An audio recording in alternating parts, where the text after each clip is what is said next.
Last but not least, we have Dustin Petron taking on Dane Smith.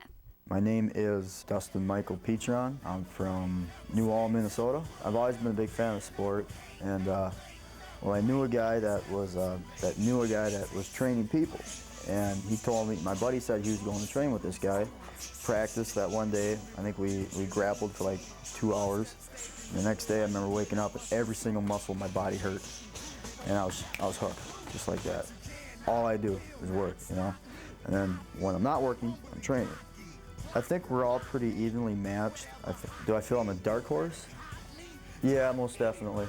I like to be considered the underdog just because, you know, it's nice to watch the underdog always knock somebody out. I actually train in Montgomery with Pat Simmons. We ain't got much room, but we got everything we need. Basically, we go down there, we call it the dungeon. It's great. I love it. Pat, best trainer that I know, best friend. He's like a brother to me. I couldn't ask for much more. I'm Dane Smith. I'm from Anoka. I'm 18 years of age, and I'm ready to fight. I train out of Impact Martial Arts. I also train at ACR Boxing. Dane Smith walked in our camp about a year ago. He's a big ball of energy. Sprawl with my older brother, Derek Smith, so we just joined up and just started bashing each other's heads. My strength lies in my striking. I like to knee people a lot. That's fun. In my last fight, I remember getting hit really hard, falling down.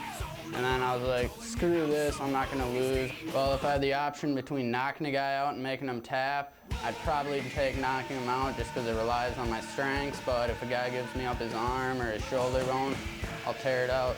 It's gonna be great for him to be in this tournament. I think he's gonna surprise a lot of people. He's the underdog in this tournament, and he likes that role.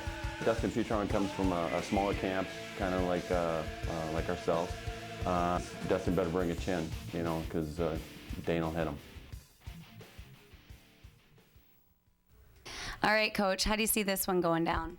Well, this is one of my favorite fights on the card because both of these guys are kind of the long shot.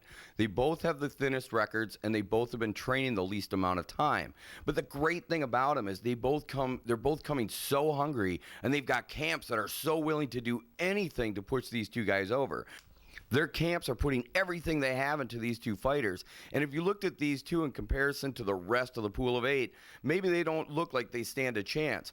But they're going to fight one another, and steel sharpens steel. And the guy that wins this fight is going to go to that second round October 31st, a much improved fighter. Both these guys are dark horses, but one of these guys could become the true Cinderella story of this tournament.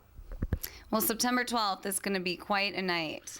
You know, every night that we have fights in the Midwest, it's always quite a night. So when we come back from this break, we're going to watch Rico Washington compete for the world middleweight title.